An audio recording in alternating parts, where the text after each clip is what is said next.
Hello everyone, welcome to the webinar for Jump into STEM. Today I'm going to talk about the Great Interactive Efficient Buildings Challenge about GEB. So my name is Jin Dong.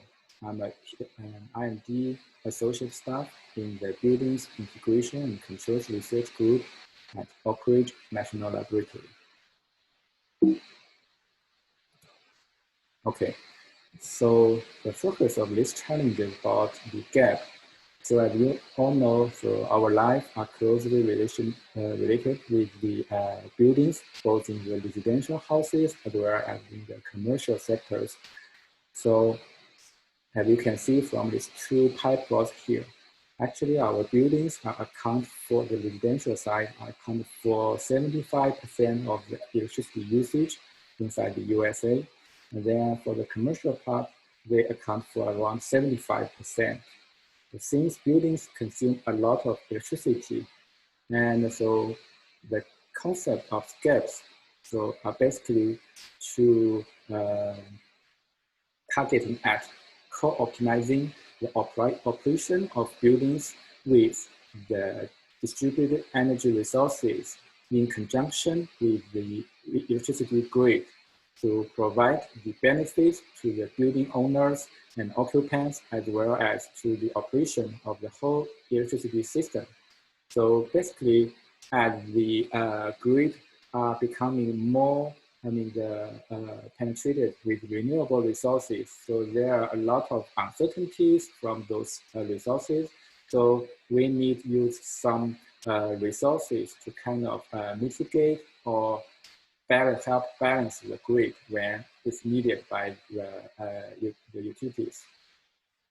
Okay, so there are 4 key features and 1 major focus of GEB. So the key features are energy efficiency, connectivity, smart, and flexible. So the energy efficiency part is straightforward. So we want to develop high performance equipment as well as the building envelopes that can help reduce our energy consumption without sacrificing human comfort. The connectivity, basically we want to developing the advanced sensing and optimization control techniques to enable two-way communications across the buildings to the appliances as well as buildings to the major grid. The smart is we want to using data analytics, so just watching behind the meter data, and then to make decisions, and then all the forecasting, then provide those useful information for the grid and building owners, also all the occupants. And the last one is about the flexibility. So basically, we want to dynamically control the building loads to help them then optimize their operations or resources to help the whole grid, as well as to lower down the customer costs.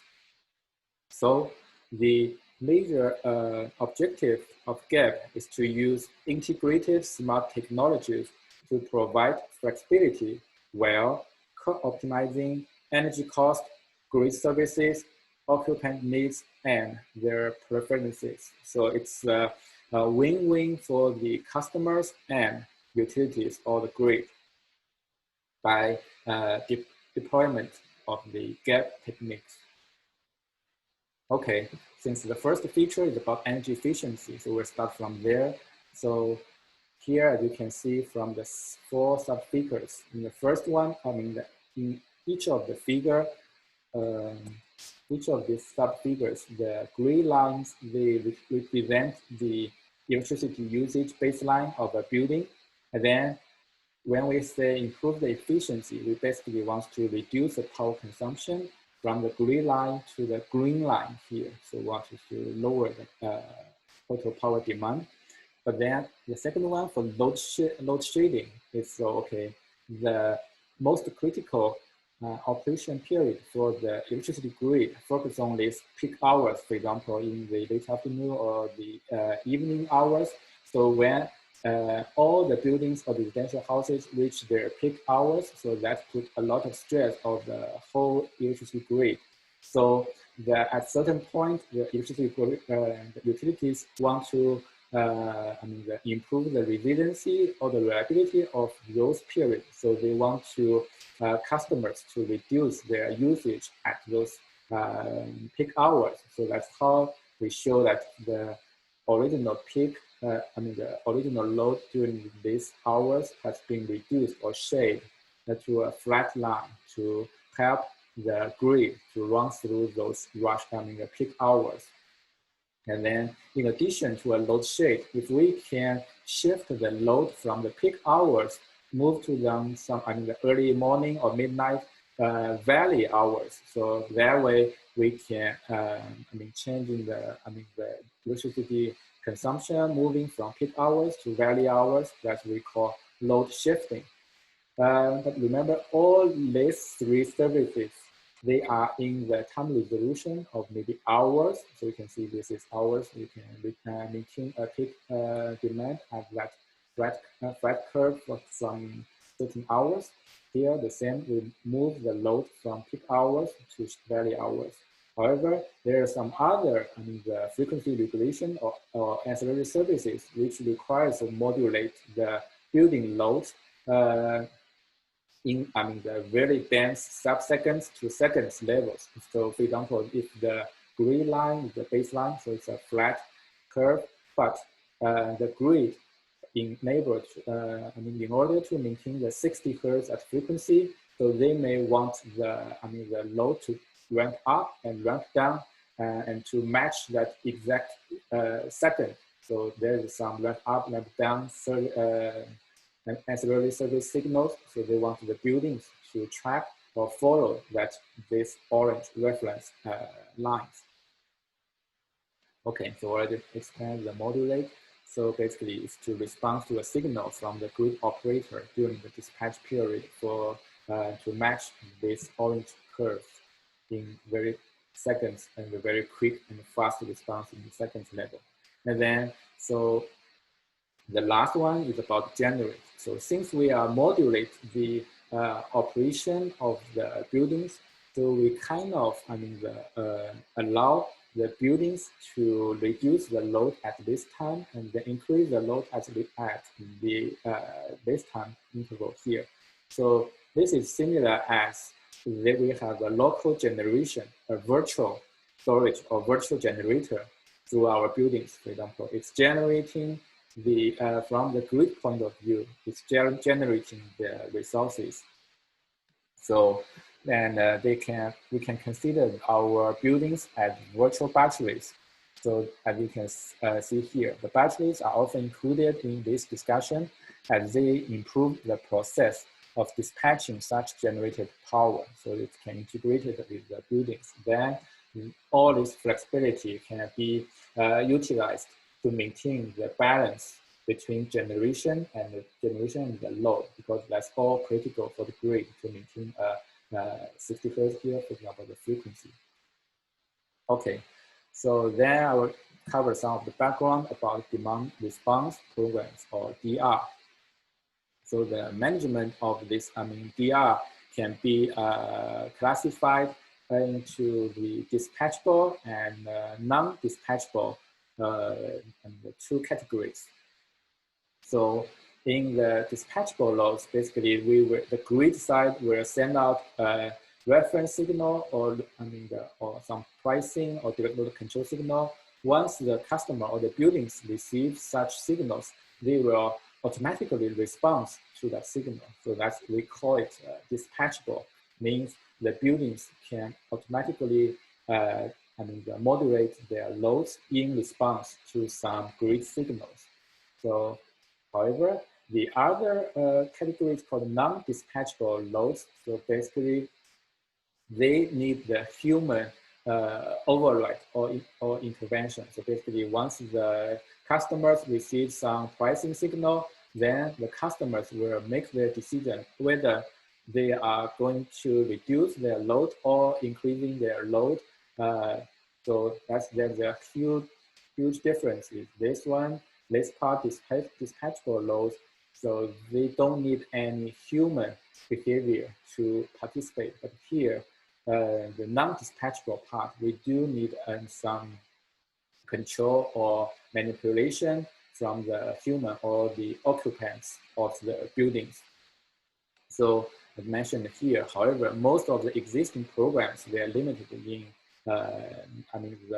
both the number of building loads engaged and as well as the amount or the capacity that the demand flexibility are generally engaged in this, the special use cases. So basically, most of the existing DR programs, so they are not able to utilize, a large number of the buildings or utilize a huge, to basically maximize the flexibility of those flexible building loads.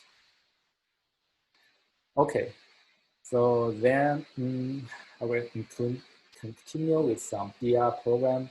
Actually, so there's by some Peak Load Management Alliance as well as the Smart Electrical Power Alliance. So they have categorized the demand response evolution from the 1990s to the future over 2025.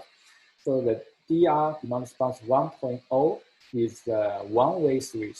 So basically, the utility or the operator will observe there's some need from the utility side, so they will call certain customer or maybe larger commercial or industrial users to tell them, okay, turn off that building one or turn off that HVC unit.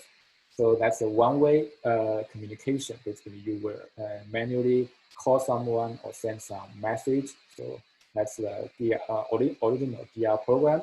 But then with the new communication infrastructure, so we were becoming to the two-way communications.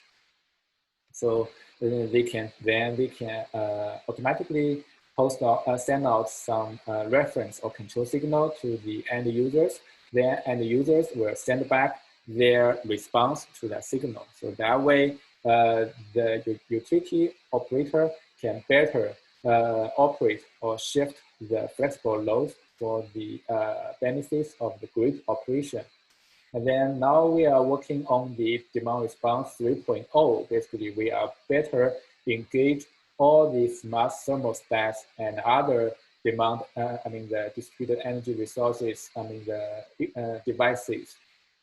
So that will enable autonomous engagement and control of all those flexible building loads to maximize the benefit for both the customers and the grid.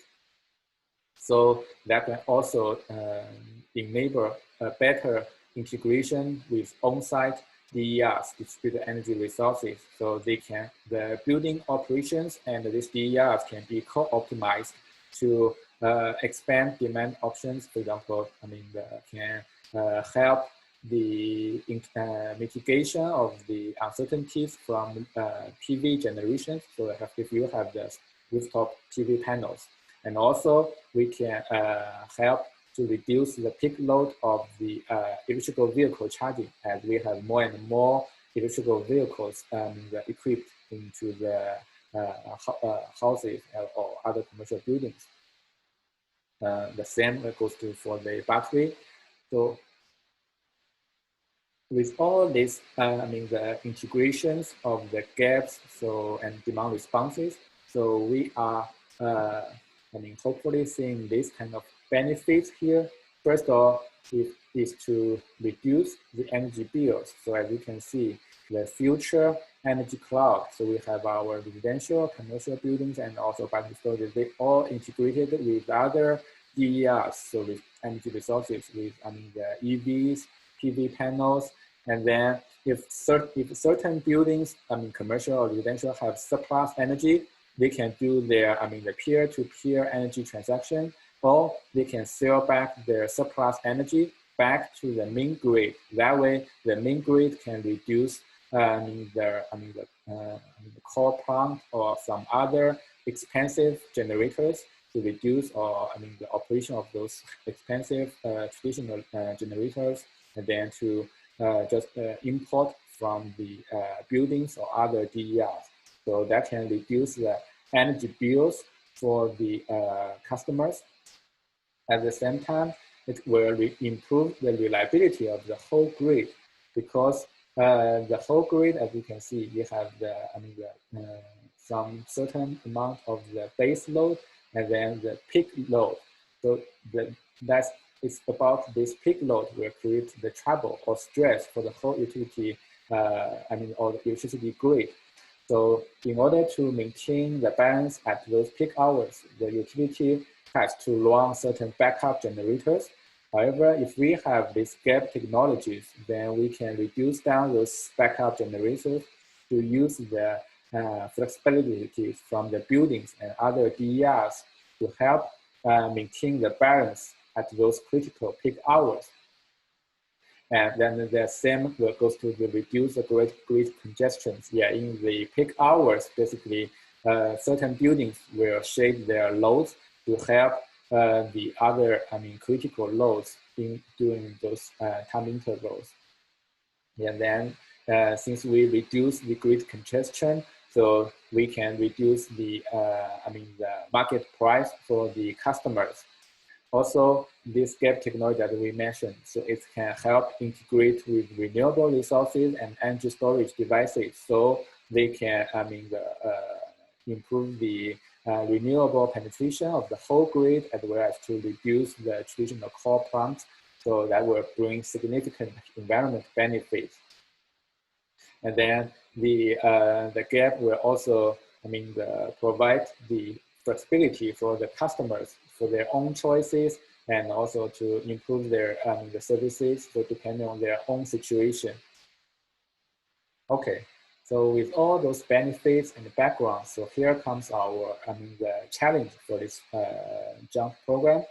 So here, basically, there are two challenges comes with this GEB solution. So the first one is about the intelligent algorithm. So basically the control and the optimization part. So that can help co-optimize the operation of buildings, both the active and the passive system, to maximize the energy efficiency. So the active means if you have battery storage or EV or systems, so then we can regulate or moderate that energy storage devices. So the passive systems means we can utilize some virtual storage or the envelope, so we can pre-cool or preheat the building. So in certain sense, it can work as a virtual battery or virtual storage to help the electrical grid. And then the second challenge is about the interoperability. Basically, we want to develop some whole building level automation system that can enable the communication between building equipment and appliance to optimize the operation of them and to provide the desired grid services. So the first challenge is reliance on the control and optimization algorithm.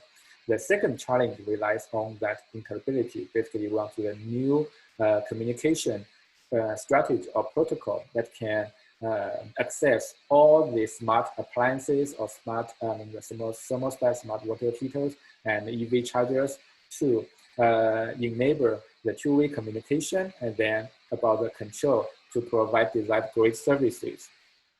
So, okay, we want your proposed GEB solutions can at least touch or touch these 4 points, but they are not limited to. So the first, the research bullet we want to tackle is the interoperability, as I mentioned before. We want some innovative two-way communication, the solutions that will enable the better integration of building equipment, appliances, as well as to the grid. And the second one is about the control algorithm or optimization algorithm. So we want some intelligent control algorithm for optimal scheduling of devices that can maintain user comfort while minimizing energy cost. So this may include the data-driven and well as the machine learning approaches. So another interesting topic will be the integration with renewable generation. So basically, we want to control and coordinate the flexible building loads to maximize utilization of renewable generation for optimizing occupant energy usage and changing conditions, I mean, in the real environment, because those renewable resources are uncontrollable, and so we want our flexible building loads to match their generation of behavior. And lastly, so we want to always emphasize the occupant's comfort, because we want these solutions to be user-friendly and which is able to obtain feedback and enable the participant of the occupants where the building is providing the grid services. Okay, so here are the requirements if you decided to participate in this challenges of the GEB program. So the first one, we want a clear, the statement of your the problem you are solving. Identify the stakeholders who will benefit, and then we want you to give a description of the proposed solution, basically like what problem and need does it address, and how does the solution address that problem. So we also want you to provide the details about the proposed solution, basically, so how you are going to solve the problem. And then the last one is about the impact or the benefits, basically how the proposed solution, if successful, will benefit both the end users as well as the grid. So we want you to quantify the potential energy and the non-energy benefits. So energy is like energy efficiency, and also some human comfort or some other benefits for the grid side. Okay, so thank you so much for your interest. So if you have some interested for this GEB program, you can find more resources here. There are certain links can give you all the interesting introductions or descriptions of the GEB and some electricity market, as well as some demand response program. Okay, so thank you for your interest. So if you have any problems or questions, please feel free to reach us. Again, thanks for your interest.